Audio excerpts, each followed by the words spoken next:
উন্নত চিকিৎসার জন্য লন্ডনে নেওয়া হচ্ছে বেগম খালেদা জিয়াকে। রওনা হতে পারেন সকালের মধ্যেই। সরকারের পক্ষ থেকে সব ধরনের সহযোগিতার আশ্বাস। জুলাই গণহত্যা মামলায় জয়ের বিরুদ্ধে গ্রেফতারি পরোয়ানা জারি। পলকের অভিযোগ আমলে নিয়েছে ট্রাইব্যুনাল। অন্তর্বর্তী সরকার গঠন বৈধ, আপিল বিভাগের রায়। সংসদ নির্বাচনের জন্য বিএনপির আরো ৩৬ প্রার্থীর নাম ঘোষণা। মোট ঘোষণা করা হলো ২৭৩টি আসনের। ঘোষিত আসনে পরিবর্তনের সম্ভাবনা খুব কম, জানিয়েছেন মির্জা ফখরুল। কোনো ধরনের পক্ষপাতিত্ব যেন না ঘটে, সতর্ক থেকে আগামী নির্বাচনকে দৃষ্টান্তমূলক ও স্মরণীয় করে রাখতে পুলিশ সুপারদের নির্দেশ প্রধান উপদেষ্টার। দেখছিলেন ক্রম সিমেন্ট সংবাদ শিরোনাম। এবার বিস্তারিত সংবাদ। বিএনপি চেয়ারপারসন বেগম খালেদা জিয়াকে উন্নত চিকিৎসার জন্য লন্ডনে নিয়ে যাওয়া হচ্ছে। মেডিকেল বোর্ডের পরামর্শে এই সিদ্ধান্ত নেওয়া হয়েছে বলে জানান ডাক্তার AZM জাহিদ হোসেন। কাতার রাজকীয় বিমান বহরের বিশেষ এয়ার অ্যাম্বুলেন্সেই তাকে লন্ডন নেওয়া হবে বলে জানান ডাক্তার জাহিদ। আজ মধ্যরাত থেকে কাল সকালের মধ্যে যে কোনো সময় এয়ার অ্যাম্বুলেন্সে লন্ডনের উদ্দেশ্যে রওনা দেবেন বেগম খালেদা জিয়া। তার সঙ্গে বিশেষজ্ঞ চিকিৎসকের পাশাপাশি থাকবেন ১৬ জন। আহমেদ সরওয়ারের রিপোর্টে বিস্তারিত। ফুসফুসে সংক্রমণ হওয়ায় হঠাৎই শ্বাসকষ্ট নিয়ে ২৩ নভেম্বর রাজধানীর এভারকেয়ার হাসপাতালে ভর্তি হন বিএনপি চেয়ারপারসন বেগম খালেদা জিয়া। তারপর থেকে এখন পর্যন্ত হাসপাতালেই ভর্তি আছেন তিনি। ডায়াবেটিক্স, হৃদরোগ, লিভার আর্থ্রাইটিস সহ নানা রোগে আক্রান্ত বেগম খালেদা জিয়া। বিএনপি চেয়ারপারসনের শারীরিক অবস্থার সবশেষ খবর জানাতে বৃহস্পতিবার বেলা ১২টায় তার ব্যক্তিগত চিকিৎসক doctor AZM Zahid Hossain briefing করবেন বলে জানানো হয় দলের পক্ষ থেকে। সেই সময় কয়েক দফা পিছিয়ে বেলা ২টার পরে সাংবাদিকদের সামনে আসেন বিএনপি স্থায়ী কমিটির সদস্য ও বেগম খালেদা জিয়ার ব্যক্তিগত চিকিৎসক ডাক্তার AZM জাহিদ হোসেন। বেগম খালেদা জিয়াকে চিকিৎসার জন্য বিদেশে নিয়ে যাবার সিদ্ধান্তের কথা জানান তিনি।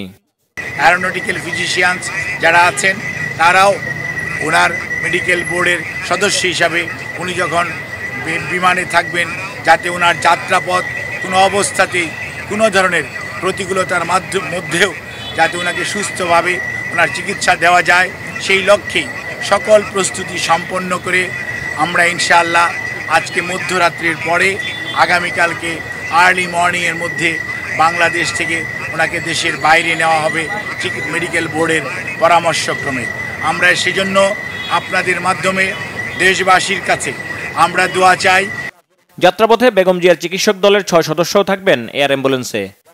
মেডিকেল বোর্ডের পরামর্শের বাইরে কোনো অবস্থাতেই ওনার পরিবার অথবা আমরা দল কোনো অবস্থাতেই কোনো চিন্তা করছি না। আমি আপনাদেরকে যে সমস্ত চিকিৎসকদের কথা বলেছি সবাইকে নিয়ে আমাদের ভার্চুয়াল কিছু মিটিং কালকে ৩ বার হয়েছে। ফিজিক্যালি দেখেছি ইউকের ডাক্তার এবং চাইনিজ ডাক্তার, ওনারা ফিজিক্যালি এসছেন আমাদের দেশের মেডিকেল বোর্ডের সদস্যদের সাথে। এই মুহূর্তেও আমাদের এই হসপিটালে ইউকের স্পেশালিস্ট ইন্টেন্সিভ কেয়ারের যে I2 স্পেশালিস্ট উনি এবং চাইনিজ স্পেশালিস্ট যারা ছিলেন ওনাদের সবার সাথে সর্বশেষ আলোচনা হয়েছে। আমরা এখনও আল্লাহ রাব্বুল আলামিনের অশেষ মেহেরবানিতে আমরা অনেক আশাবাদী।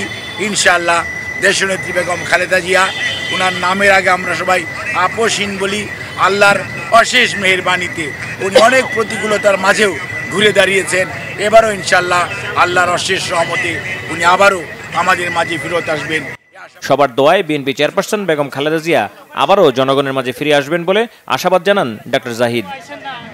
আহমেদ সরওয়ার, বাংলা ভিশন, ঢাকা। চিকিৎসার জন্য বেগম খালেদা জিয়াকে বিদেশে নেয়ার ক্ষেত্রে সরকার সব ধরনের সহযোগিতা করবে।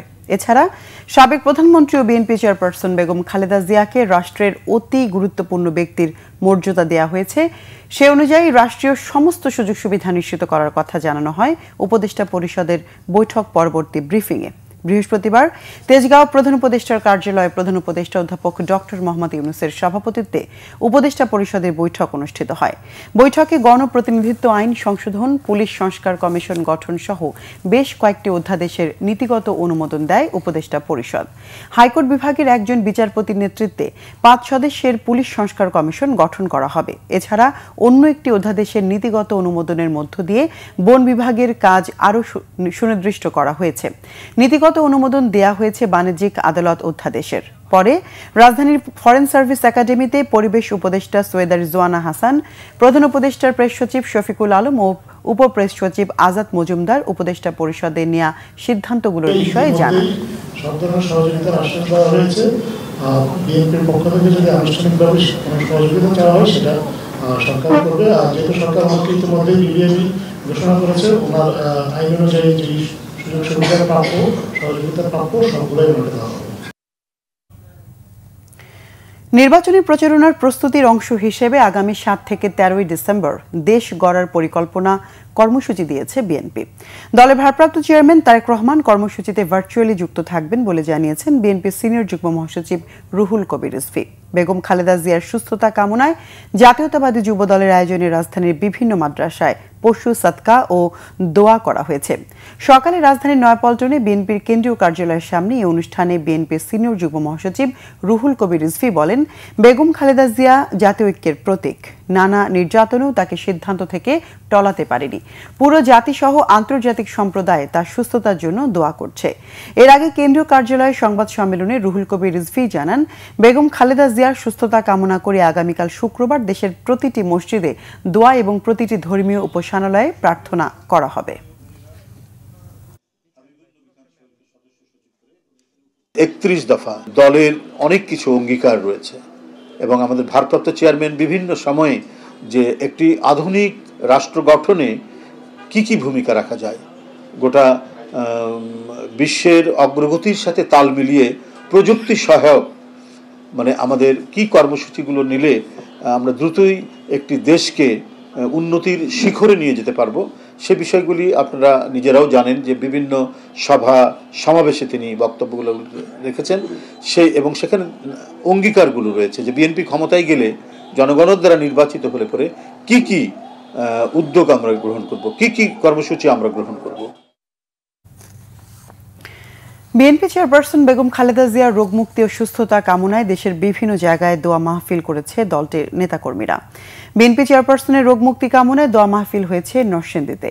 দুপুরে জেলা শিশু একাডেমি মিলনায়তনে এতে প্রধান অতিথি ছিলেন দলের যুগ্ম মহাসচিব খায়রুল কবির খোকন। বেগম খালেদা জিয়ার রোগমুক্তি কামনায় দোয়া মাহফিল হয়েছে রাজশাহীতে। দুর্গাপুর ফাজিল মাদ্রাসা মাঠে এতে বক্তব্য দেন বিএনপি নেতা জুলফিকার নাইম মোস্তফা বিস্ময়। এদিকে বিএনপি নেত্রীর সুস্থতা চেয়ে দোয়া ও মোনাজাত হয়েছে কুষ্টিয়ার ভেড়ামারায়। বিএনপি নির্বাহী কমিটির সদস্য অধ্যাপক শহীদুল ইসলাম এই দোয়া মাহফিলের আয়োজন করেন।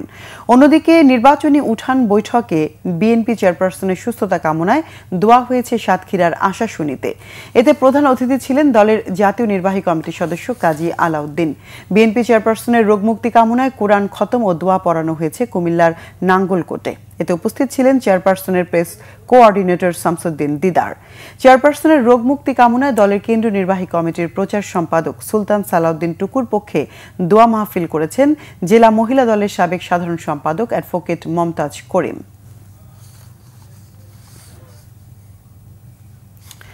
সাবেক প্রধানমন্ত্রী শেখ হাসিনার ছেলে ও তার সরকারের তথ্য প্রযুক্তি উপদেষ্টা সজীব ওয়াজেদ জয়ের বিরুদ্ধে গ্রেফতারি পরোয়ানা জারি করেছে আন্তর্জাতিক অপরাধ ট্রাইব্যুনাল। জয় ও পলকের বিরুদ্ধে জুলাই আন্দোলন দমনে ইন্টারনেট বন্ধ করে হত্যাকাণ্ডে সহায়তার অভিযোগ আমলে নিয়ে এই আদেশ দেয় ট্রাইব্যুনাল। আরেকটি মামলায় আনিসুল হক, সালমান এফ রহমানের বিরুদ্ধে অভিযোগ আমলে নেওয়া হয়েছে। এই দুইজনের বিরুদ্ধে আন্দোলন দমনে কারফিউ জারি করে আন্দোলনকারীদের হত্যার পরামর্শ দেওয়ার প্রমাণ মিলেছে বলে জানিয়েছে প্রসিকিউশনের তথ্য বলছে শেখ হাসিনা ছাড়াও আন্দোলন দমনে নেতৃত্ব দেন শীর্ষস্থানীয় আরও 4 জন, যাদেরকে তারা বলছেন গ্যাং অফ 4। এই গ্রুপের সদস্য ছিলেন সাবেক আইনমন্ত্রী আনিসুল হক ও উপদেষ্টা সালমান এফ রহমান। বুধবার এই দুজনের বিরুদ্ধে আনুষ্ঠানিক অভিযোগ দাখিল করে প্রসিকিউশন। আজ অভিযোগ আমলে নিয়ে তাদের 10 ডিসেম্বর হাজির করার নির্দেশ দেয় ট্রাইব্যুনাল। তাদের বিরুদ্ধে কারফিউ জারি করে আন্দোলনকারীদের হত্যার পরামর্শদাতা হিসেবে অভিযোগ আনা হয়েছে। প্রধানমন্ত্রীর উপদেষ্টা উনি ছিলেন এবং উনি সকল ক্ষেত্রে সজীব ওয়াজেদ জয়ের উপদেশ গ্রহণ করে এই সকল কার্যক্রম এবং পদক্ষেপ গ্রহণ করতেন।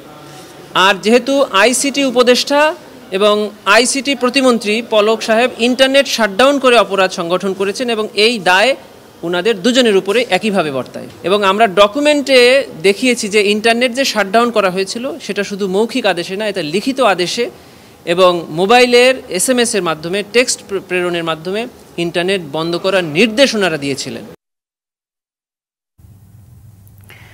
এদিকে অন্তর্বর্তী সরকার গঠন ও শপথ বৈধ ছিল। আপিল বিভাগ সকালে এই রায় দিয়েছে। এদিকে বর্তমান অন্তর্বর্তীকালীন সরকারের বৈধতার জন্য পরবর্তী নির্বাচিত জাতীয় সংসদের অনুমোদনের প্রয়োজন নেই বলেছেন অ্যাটর্নি জেনারেল আসাদুজ্জামান।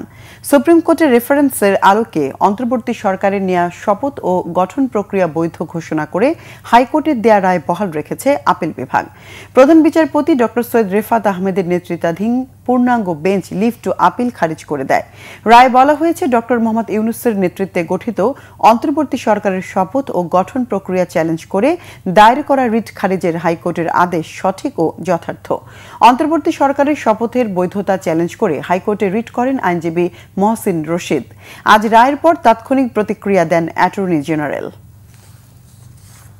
রাষ্ট্রপতির ওপিনিয়ন নেওয়া না নেওয়ার উপর একটি রেভলিউশনারি গভর্নমেন্টের বৈধতা অবৈধতা নির্ভর করে না। 106 যদি প্রেসিডেন্ট নাও নিতেন, তারপরেও এই সরকার, রেভলিউশনারি সরকার, বিপ্লবোত্তর সরকার, গণঅভ্যুত্থানের সরকার বৈধতার মুখে পড়বে না। যদি সেটা বৈধতার মুখে পড়ে, তাহলে মুক্তিযুদ্ধ উত্তর বাংলাদেশ, 90-এর গণঅভ্যুত্থান উত্তর বাংলাদেশ, এই দুটো প্রশ্নের মুখে পড়বে। যখন আইনি কাঠামোর মাধ্যমে সমস্ত পথ রুদ্ধ করে দেওয়া হয়, তখন মানুষ যখন গণঅভ্যুত্থানের মধ্য দিয়ে, মুক্তিযুদ্ধের মধ্য দিয়ে তার ক্ষমতা নিজের হাতে নিয়ে নেন, তখন that is the supreme power, that is the absolute power, that is the legal power, that is the constitutional পাওয়ার।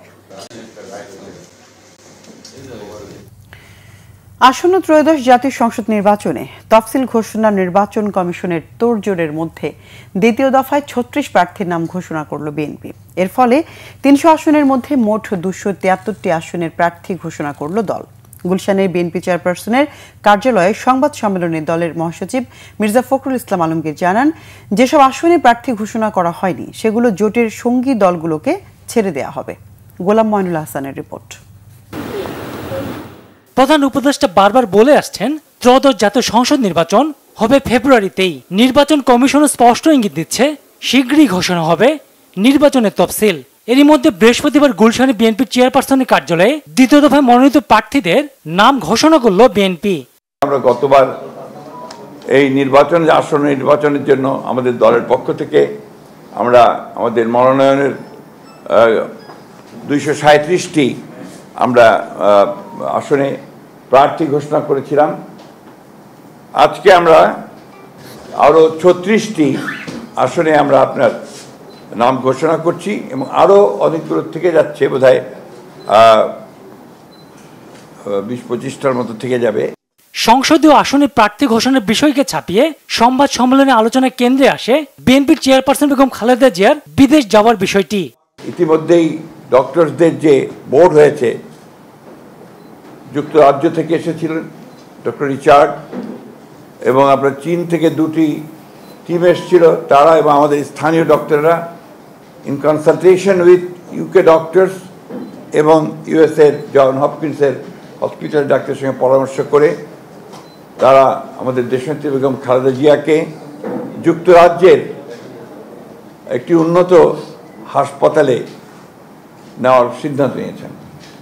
এতে আমাদের দলের ভারপ্রাপ্ত চেয়ারম্যান জনাব তারেক রহমান সাহেবও স্বীকৃতি জানিয়েছেন এবং তার চিকিৎসাও স্বীকৃতি জানিয়েছেন।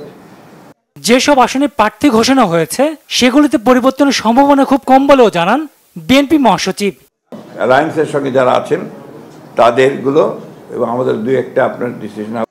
গোলাম মঈনুল হাসান, বাংলা ভিশন, ঢাকা। নিরপেক্ষ থেকে আগামী নির্বাচনকে দৃষ্টান্তমূলক ও স্মরণীয় করে রাখার জন্য লটারির মাধ্যমে দায়িত্ব পাওয়া পুলিশ সুপারদের নির্দেশ দিয়েছেন প্রধান উপদেষ্টা অধ্যাপক ডক্টর মোহাম্মদ ইউনূস। নির্বাচনে কোনো রকমের পক্ষপাতিত্ব যেন না ঘটে সেজন্য পুলিশ সুপারদের বারবার সতর্ক করেন প্রধান উপদেষ্টা। জুলাই শহীদদের ত্যাগের কথা মাথায় রেখে নির্বাচনের দায়িত্বকে ঐতিহাসিক দায়িত্ব বলে উল্লেখ করেন ডক্টর ইউনূস। রকুনুজ্জামানের রিপোর্ট। জাতীয় নির্বাচনকে সামনে রেখে দেশে লটারির মাধ্যমে দায়িত্ব পাওয়া পুলিশ সুপারদের সাথে বৃহস্পতিবার প্রধান উপদেষ্টা কার্যালয়ে বৈঠক করেন অন্তর্বর্তীকালীন সরকারের প্রধান উপদেষ্টা অধ্যাপক মোহাম্মদ ইউনূস। এই নির্বাচনের গুরুত্ব তুলে ধরে পুলিশ সুপারদের নিরপেক্ষভাবে দায়িত্ব পালনের আহ্বান জানান। আমাদের লক্ষ্য ছিল যে কোনো রকমের বায়াস যেন এটার মধ্যে না ঢোকে। অনেক সময় শত প্রচেষ্টা সত্ত্বেও বায়াস ঢুকে পড়ে নিজের উপরে যদি ছেড়ে দিই। কিন্তু দৈবচয়নটি এসছে যেন নিজেকে থেকে দূরে রেখে ফেলতে পারি। আমরা যে কজনেই এটার সঙ্গে শরিক ছিলাম তাদের কারো কোনো রকমের বায়াস এটার মধ্যে না ঢোকে। এই দৈবচয়নের মাধ্যমে যারা নির্বাচিত হলো তোমরা, তারা একটা ঐতিহাসিক দায়িত্ব পালন করার জন্য, সাধারণ দায়িত্ব পালন করার জন্য। সাধারণ দায়িত্ব সবসময় দিক থেকে এখানে যাওয়া সব হবে, কিন্তু একটা ঐতিহাসিক দায়িত্ব পালন, এটা ইতিহাসে যেন স্মরণ করে। এখানে তোমরা অনেক কথা বলেছো, তার মধ্যে বাইরের যারা পরিদর্শন করবে আসবে, পর্যবেক্ষণ দল আসবে, তারা আমাদের খুদ ধরার চেষ্টা করবে, আমাদের এটা হয় নাই ওইটাই ভাবে হলে ভালো হতো বলবে। এবারের নির্বাচন হলে এমন নির্বাচন তারা স্মরণ করবে, বাংলাদেশের নির্বাচনটা আমরা দেখেছিলাম এটা এরকম, তারা নানা দেশে এটা বলবে, এরকম একটা নির্বাচন তারা এটা দৃষ্টান্ত হিসেবে নিয়ে যাবে তাদের মাথায়, বারে বারে বলবে এই নির্বাচনের মতো নির্বাচন আমরা কখনো দেখিনি। শুধু সরকার পরিবর্তন নয়, দেশের নতুন যাত্রা শুরু করতে গণভোট সহ সংসদ নির্বাচনের গুরুত্ব পুলিশ সুপারদের স্মরণ করিয়ে দেন প্রধান উপদেষ্টা। এই যে নির্বাচন এটা বিল্ডিং কোড তৈরি করার সুযোগ, যে আমাদের যে সমাজটা তৈরি হবে তার বিল্ডিং কোডটা কি হবে। যত বড় ঝাঁকুনি আসুক এটাকে নাড়াতে পারবে না। এই নির্বাচন সেই নির্বাচন যেখানে বিল্ডিং কোড তৈরি হবে, যারা বিল্ডিং কোডটা তৈরি করবে তাদের হাতে এই দায়িত্ব দেওয়ার জন্য। তার সঙ্গে যে গণভোট আসছে, এটা শুধু 5 বছরের নির্বাচন, সনাতন নির্বাচন তা না, এটার একটা বড় গুরুত্বপূর্ণ জিনিস হলো গণভোট, সেটা হলো বিল্ডিং কোড। এই বিল্ডিং কোডটা আমরা তৈরি করে দিয়ে যাব, যেটা শত বর্ষ ধরে এই দেশকে, এই জাতিকে সামনে এগিয়ে নিয়ে যাবে। দেশের পরিবর্তনে জুলাই শহীদদের কথা স্মরণ করে প্রধান উপদেষ্টা বলেন, গতানুগতিক চাকরির চেয়েও বেশি দায়িত্ব পালন করতে হবে জেলার পুলিশ প্রধানদের।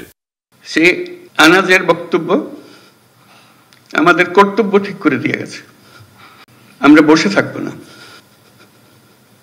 তার দায়িত্ব, সে যে দায়িত্ব আমাদেরকে দিয়ে গেছে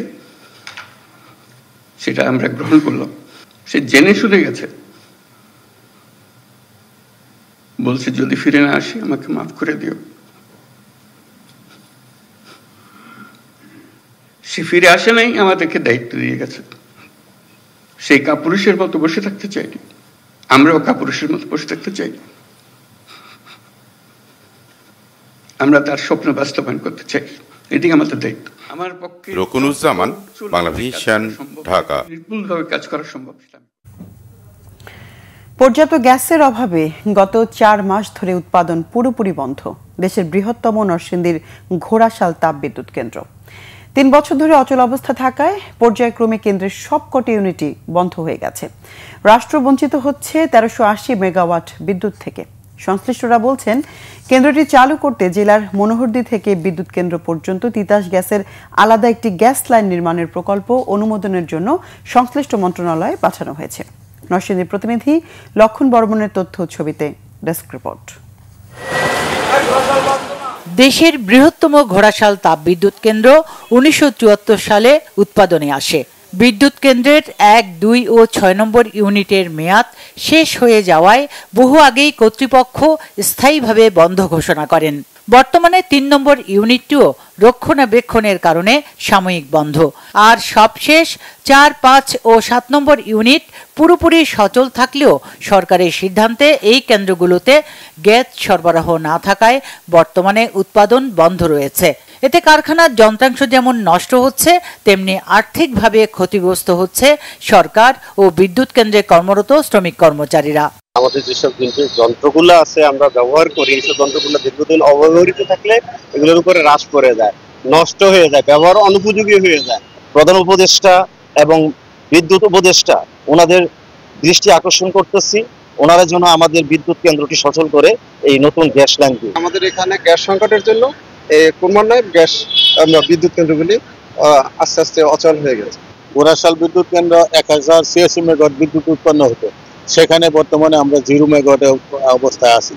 এর উত্তরণের পথ একমাত্র গ্যাস।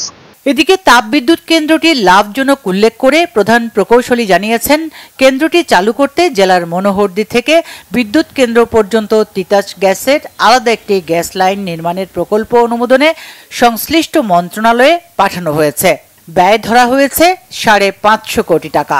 আমরা বর্তমানে যদি গ্যাস পাই তো আমরা এই মুহূর্তে হচ্ছে যে আমরা 680 মেগাওয়াট মতো দিতে পারবো। যেমন 4 নম্বর ইউনিটের টেস্টিং কমিশন কাজ শুরু হলে 3 নম্বর ইউনিটের মেইনটেন্যান্স কাজ হচ্ছে 1380 মেগাওয়াট নিয়ে যেতে পারবো এবং ঘোড়াশাল হাবের যে ঐতিহ্য সেটা আমরা ফিরে পাবো বলে আমি আশা করি। তবে কবে নাগাদ বিদ্যুৎ কেন্দ্রটি চালু হবে তা জানাতে পারেনি কেউই।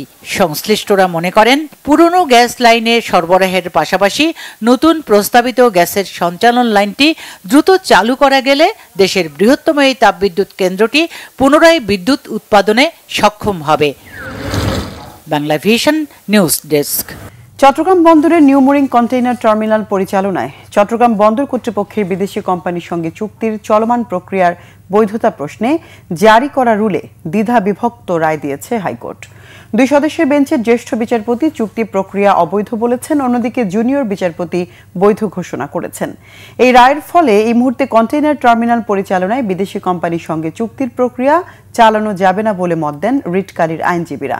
এখন প্রধান বিচারপতির কাছে রায়ের কপি যাবে, তারপর তিনি তৃতীয় বেঞ্চে শুনানির জন্য পাঠাবেন। পরে এই বিষয়ে চূড়ান্ত সিদ্ধান্ত হবে। তবে অতিরিক্ত অ্যাটর্নি জেনারেল অনিকার হক বলেছেন, দ্বিধাবিভক্ত রায় হলেও চুক্তির প্রক্রিয়া চালাতে কোনো বাধা নেই। গত 25 নভেম্বর চট্টগ্রাম বন্দরের নিউ মোরিং কন্টেইনার টার্মিনাল পরিচালনায় চট্টগ্রাম বন্দর কর্তৃপক্ষের বিদেশি কোম্পানির সঙ্গে চুক্তির চলমান প্রক্রিয়ার বৈধতা প্রশ্নে জারি করা রুলের শুনানি শেষে এই রায় দেয়া হয়। কুড়িগ্রামের শীতের তীব্রতা আরও বেড়েছে। তীব্র শীতে চরাঞ্চলে জনজীবনে দেখা দিয়েছে দুর্ভোগ। কুড়িগ্রাম শৈত্যপ্রবাহ নেই, তবে হিমেল বাতাস আর ঘন কুয়াশায় জনজীবন ব্যাহত হচ্ছে। সবচেয়ে বেশি বিপাকে পড়েছেন 4 শতাধিক চরের 5.5 লাখ মানুষ। রাজারহাট কৃষি আবহাওয়া পর্যবেক্ষণাগার জানিয়েছে, সকালে জেলার সর্বনিম্ন তাপমাত্রা 12.4 ডিগ্রি সেলসিয়াস রেকর্ড করা হয়েছে। আগামী 7 দিন তাপমাত্রা 12 ডিগ্রির আশপাশে থাকতে পারে, বাড়বে ঠান্ডা। শীত নিবারণে শীতার্ত মানুষের সহায়তায় 54 লাখ টাকা বরাদ্দ দেওয়া হয়েছে এবং 80,000 কম্বল চেয়ে মন্ত্রণালয়ে চিঠি দিয়েছে জেলা প্রশাসন।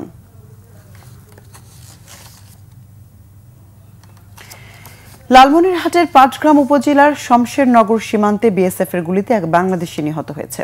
ভোরে শমশেরনগর সীমান্তের 864/5 নম্বর মূল সীমানা পিলারের কাছে এই ঘটনা ঘটে। এলাকাবাসী জানায়, বাংলাদেশি কয়েকজন নাগরিক সীমান্তের কাছাকাছি 0 পয়েন্ট এলাকায় ঢোকে। এ সময় সীমান্তে দায়িত্বরত ভারতীয় চেনাকাটা ক্যাম্পের বিএসএফ এর দল তাদের লক্ষ্য করে কয়েক রাউন্ড গুলি ছোড়ে। এতে ঘটনাস্থলে গুলিবিদ্ধ হয়ে সবুজ মিয়া নামে এক বাংলাদেশি যুবক নিহত হয় এবং অন্যরা নিরাপদে ফিরে আসে। নিহত সবুজ ওই উপজেলার পচাভান্ডার গ্রামের সিরাজুল ইসলামের ছেলে। এই ঘটনায় বিজিবি বিএসএফ এর কোম্পানি কমান্ডার পর্যায়ে পতাকা বৈঠকের আহ্বান জানানো হয়েছে। নোয়াখালী সদর উপজেলার সোনাপুরে বিআরটিসি ডিপোতে থাকা 2টি বাসে আগুন দিয়েছে দুর্বৃত্তরা। এতে বাস 2টি পুড়ে ছাই হয়ে গেছে। সকালে বিষয়টি নিশ্চিত করেন সুধারাম থানার ওসি মোহাম্মদ কামরুল ইসলাম। রাত 2:30টার দিকে উপজেলার সোনাপুর বিআরটিসি ডিপোতে বাস 2টিতে আগুন দেয় দুর্বৃত্তরা। স্থানীয়রা জানায়, প্রতিদিনের মতো সোনাপুর বিআরটিসি ডিপোতে 21টি বাস ছিল। 2:30টার দিকে 2টি বাসে আগুন দিয়ে দুর্বৃত্তরা সটকে পড়ে। এলাকাবাসী ও মাইজদি ফায়ার স্টেশনের 2টি ইউনিট ঘটনাস্থলে গিয়ে আগুন নিয়ন্ত্রণে আনে। কিন্তু এরই মধ্যে গুলবাহার ও মালতী নামের নোয়াখালী বিজ্ঞান ও প্রযুক্তি বিশ্ববিদ্যালয়ে চলাচলকারী 2টি বাসের ওপরের অংশ আগুনে সম্পূর্ণ পুড়ে যায়। বিষয়টি খতিয়ে দেখা হচ্ছে বলে জানিয়েছে পুলিশ। দেশের বিভিন্ন জায়গার আরো কিছু খবর নিয়ে এখন একটি ডেস্ক রিপোর্ট। সুষ্ঠু নির্বাচন নিয়ে সকালে মানিকগঞ্জে জেলা পরিষদ মিলনায়তনে গোলটেবিল বৈঠকের আয়োজন করে সুশাসনের জন্য নাগরিক সুজন। উপস্থিত ছিলেন সুজনের কেন্দ্র সহযোগী সমন্বয়কারী জিল্লুর রহমান। ত্রয়োদশ জাতীয় সংসদ নির্বাচন উপলক্ষে গণমাধ্যম কর্মীদের সাথে জেলা প্রশাসনের মতবিনিময় সভা হয়েছে মাদারীপুরে। গণমাধ্যমের ভূমিকায় ভ্রান্ত তথ্য প্রতিরোধ, নির্বাচনী আচরণবিধি সহ বিভিন্ন বিষয়ে এতে আলোচনা করা হয়। ঝিনাইদহে শিশু সাবা হত্যার বিচারের দাবিতে সড়ক অবরোধ করে মানববন্ধন ও বিক্ষোভ করেছে স্থানীয়রা। দুপুরে ঝিনাইদহ যশোর মহাসড়কের পবহাটি ঈদগাহ এলাকায় এ সময় দীর্ঘ যানজটের সৃষ্টি হয়। টাঙ্গাইলে গর্ভবতী ও দুগ্ধদানকারী নারীদের আর্থিক সহযোগিতা করেছে রেড ক্রিসেন্ট সোসাইটি। সদর উপজেলার চারাবাড়ি এলাকায় এতে প্রধান অতিথি ছিলেন জেলা রেড ক্রিসেন্ট সোসাইটির সেক্রেটারি জিয়াউল হক শাহিন। মেডিকেল টেকনোলজিস্ট ও ফার্মাসিস্টদের 10ম গ্রেড বাস্তবায়নের দাবিতে কর্মবিরতি পালন হয়েছে সাভারে। উপজেলা স্বাস্থ্য কমপ্লেক্সের সামনে দাবিগুলো তুলে ধরেন তারা। হবিগঞ্জে নিয়োগ বিধি দ্রুত বাস্তবায়নের দাবিতে অবস্থান ধর্মঘট ও কর্মবিরতি পালন করেছেন পরিবার কল্যাণ পরিদর্শিকা ও পরিবার কল্যাণ সহকারীরা। সকাল থেকে সদর উপজেলার পরিবার কল্যাণ কার্যালয়ের সামনে এই কর্মসূচি পালন করেন তারা। একই কর্মসূচি পালন হয়েছে সাতক্ষীরাও। সকালে উপজেলা পরিবার পরিকল্পনা ভবনের সামনে 5 দফা দাবি তুলে ধরেন তারা। ঝালকাঠির কাঠালিয়ায় উপজেলা নির্বাহী অফিসার মোহাম্মদ মকবুল হোসেনের সঙ্গে সাংবাদিকদের মতবিনিময় সভা হয়েছে। সকালে উপজেলা পরিষদের সভাকক্ষে এতে জাতীয় সংসদ নির্বাচনের বিভিন্ন দিক নিয়ে আলোচনা করা হয়। Bangla vision news desk. সংবাদ শেষ করব ক্রাউন সিমেন্ট শিরোনামগুলো আরেকবার জানিয়ে।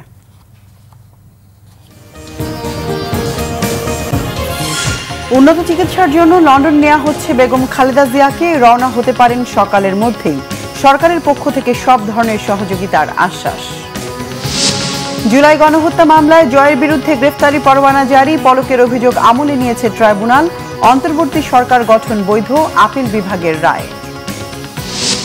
সংসদ নির্বাচনের জন্য বিএনপির আরো 36 প্রার্থীর নাম ঘোষণা। মোট ঘোষণা হল 273টি আসনের। ঘোষিত আসনে পরিবর্তনের সম্ভাবনা খুব কম, জানিয়েছেন মির্জা ফখরুল। কোনো ধরনের পক্ষপাতিত্ব যেন না ঘটে, সতর্ক থেকে আগামী নির্বাচনকে দৃষ্টান্তমূলক ও স্মরণীয় করে রাখতে পুলিশ সুপারদের নির্দেশ প্রধান উপদেষ্টার। দর্শক, ছিল এখনকার মতো। পরের সংবাদ সন্ধ্যা 7:30টায় দেখার আমন্ত্রণ রইল। এছাড়া বাংলা ভিশন সংবাদ ও সংবাদ সংশ্লিষ্ট অনুষ্ঠান দেখতে ভিজিট করুন www.bvnews24.com ও facebook.com/banglavisionnews-এ এবং সাবস্ক্রাইব করুন youtube.com/banglavisionnews-এ। এতক্ষণ সঙ্গে থাকা ধন্যবাদ সবাইকে।